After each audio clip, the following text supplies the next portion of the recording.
Welcome back to Queen of the Kitchen. I'm Emma, your resident queen, and today I'm going to show y'all an awesome recipe that you can stash in the fridge and take with you on the go. I work as a math tutor, so I'm out of the house from about 2 to 10 every day, which leaves me with a few options for dinner. I can pick up fast food or takeout or something, but you know, that kind of makes it harder to keep the options healthy, and also the expenses add up pretty quickly. Or I can make something to keep in my cooler bag and nosh on in the car. Obviously, the fact that it's going to spend 4 to 5 hours in my cooler bag precludes the option of having hot foods for dinner, so I like to make a big hearty salad with lots of fresh, healthy ingredients.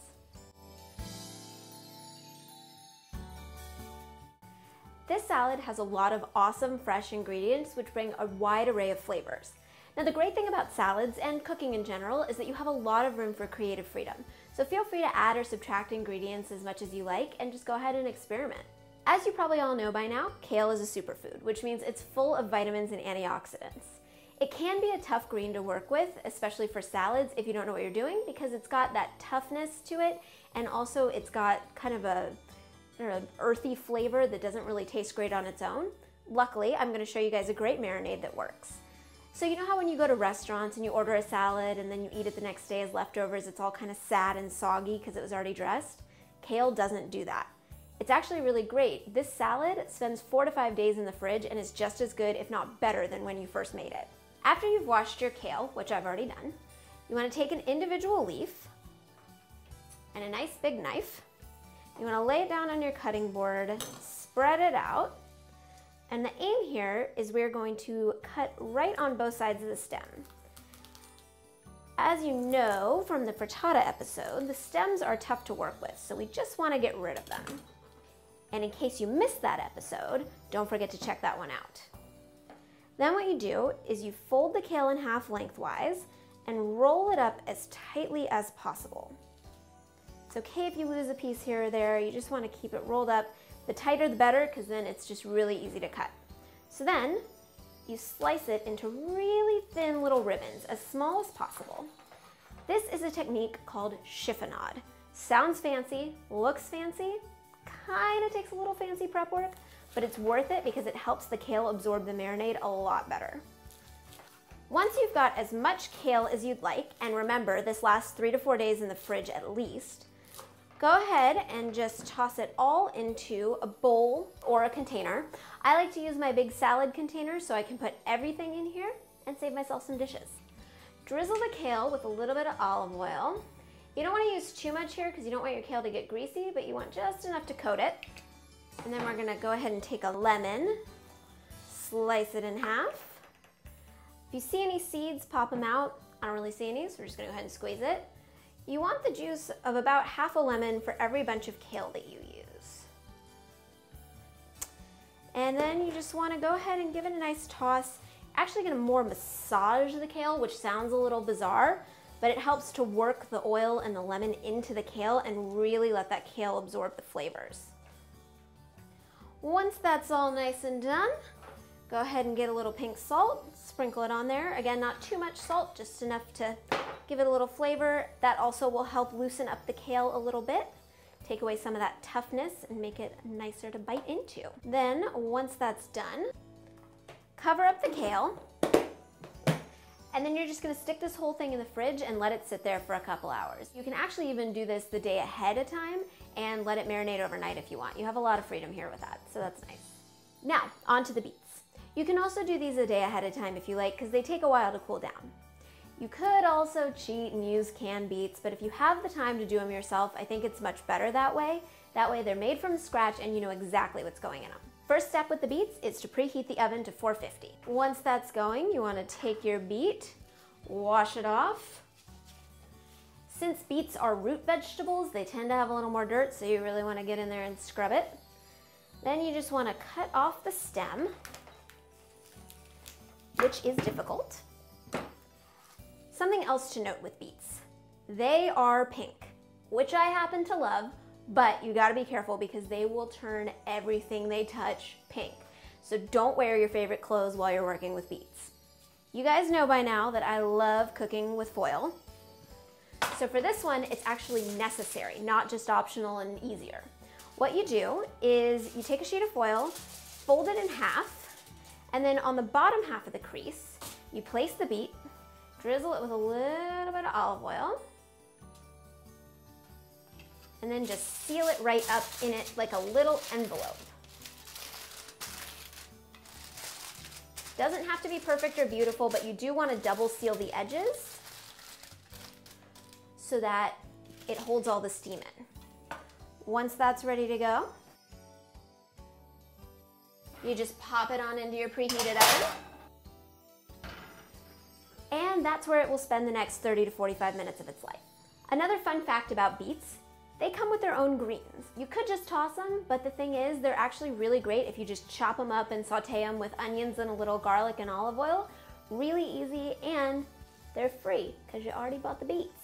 When you think the beets should be about done, about 30 minutes for smaller beets, 45 for larger ones, go ahead and open up your oven and just take the whole thing out. Very, very carefully, and I can't stress this enough, unfold your foil packet. The foil's fine to touch because it cools down super quickly, but just be really careful because the packet will be full of steam, and I have burned myself before. It's not fun. So you just want to open up your packet, and you want to check the beet for doneness. The way to tell if the beet is done is to stab it with a fork. So you just want to stick your fork into the beet, and if it goes through, then it's done. If it can barely even pierce the beet, you want to fold your foil packet back up and stick it back in the oven to let it cook a little more. Maybe 10 more minutes or so, and then check it again. This one is done, so we're going to set it off to the side here and let it cool because it's still too hot to handle. While that's cooling, get a nice bowl of cold water, which is what we're going to use to peel the beet. Fast forward a few minutes in time, beet should be ready to go. You just pick that on up with your fork and pop it right on into the bowl of cold water. As you can see, the water is already turning pink, which again, super fun, but watch your clothes. So what you want to do is you just use your fingers to slide the skin right off the beet. It may take a little bit of work at first, but the juxtaposition of the warm beet in the cold water actually makes the skin want to come right off. Also, doing this in water, while it does stain your hands a little, keeps them from getting too badly stained. The final step in the beet saga, once it's peeled, is just to slice it up. So you just want to cut it into pretty thin slices. And then once you've got it sliced, you can stack a few slices at a time and just cut it into whatever size pieces you like. I happen to like my pieces really small because I like everything in one bite in my salads, but that is totally the chef's call. Just get a bunch of nice little beet slices there. All right, that's good to go. And just go ahead and wipe off your hands. Again, they will be pink and lovely. And grab your kale out of the fridge. It should be marinated and good to go by now. And you just want to go ahead and slide the beets right on into the same container. Next up is the chicken. Now, I live in an apartment in Beverly Hills, which means I don't have a place to put a real grill. It breaks my southern heart sometimes, but a couple years ago, I bought myself a toy. A grill pan. Not quite the same as the real thing, but it does the trick, and it's actually one of my favorite kitchen tools. It's the easiest and healthiest way to cook up veggies and chicken. You want to spray your grill pan with cooking spray before you get going, just to make sure nothing sticks to it. Then you want to turn your burner on to high to let the grill pan heat up. Next, wash your boneless, skinless chicken breast. I already did that. As much as possible, I like to use organic or at least all natural chicken just because you avoid the hormones and whatnot. Then we're gonna butterfly the chicken breast. That is, slice it in half lengthwise. And what this does is gives us more surface area on the grill so that when we dice it up to put it on the salad, you get more of the surface that has grill marks and spices, and it just gives it a little more flavor. Something to note here, you want to use a different cutting board for the chicken than you're using for vegetables. You always want raw meats on plastic cutting boards, not bamboo or wood, so it keeps the germs easier to clean. All right, I'm gonna wash my hands real quick because they're all chickeny. Next thing you want to do is just sprinkle your chicken breast with some turmeric, another superfood here. Really good for digestion, also adds a lot of flavor, nice and tasty. Some paprika for spice. A little bit of pink salt, and some fresh cracked pepper.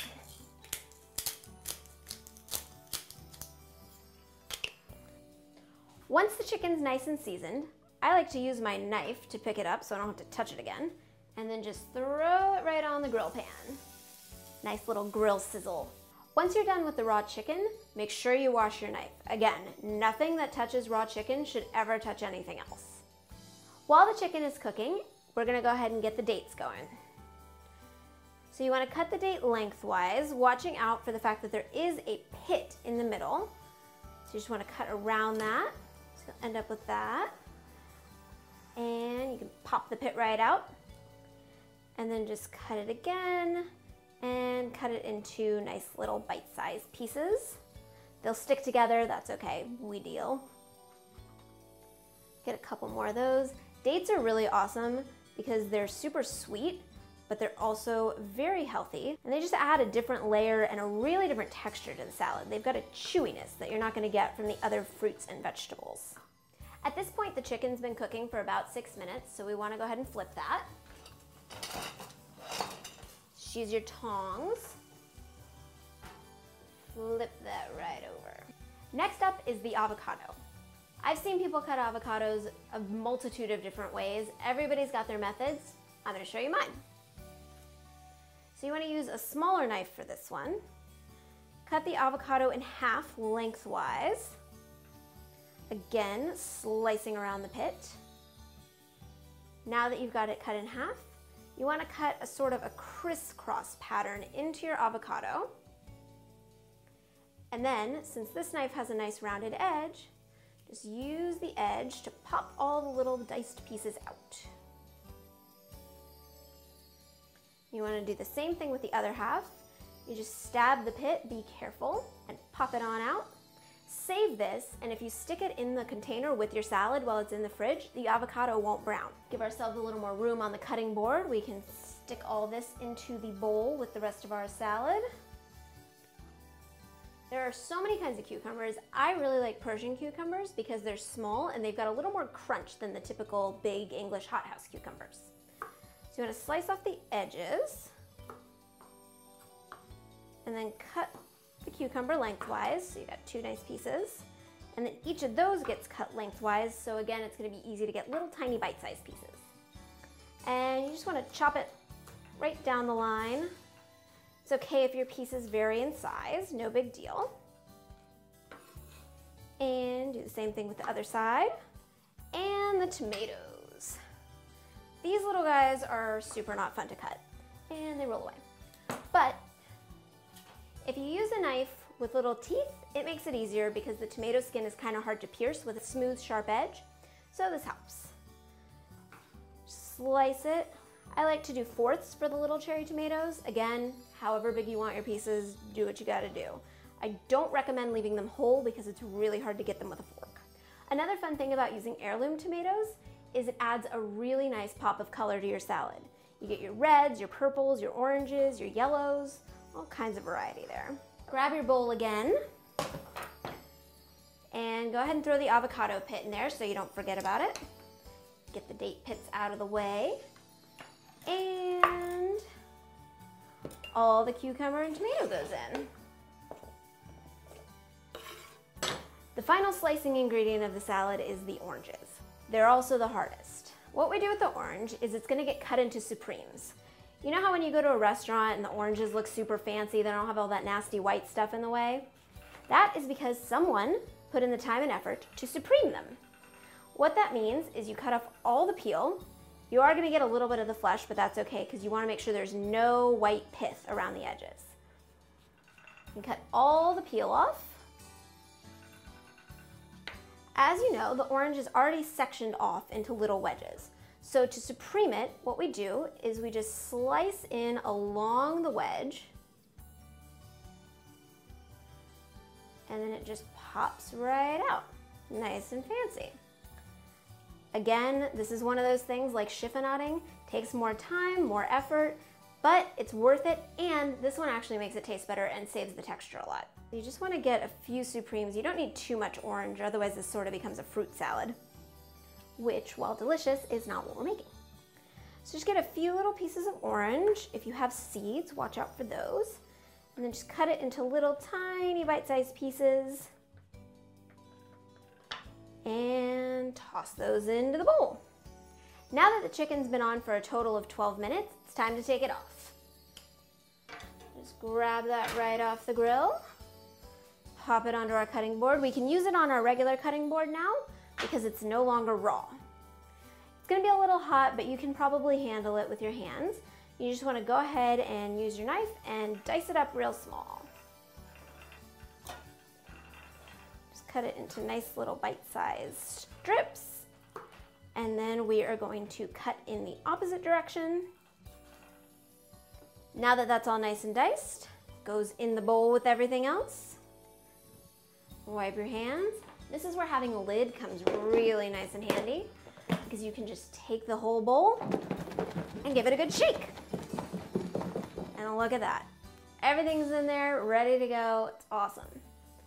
Last step is just to sprinkle a little bit of sliced almonds on top.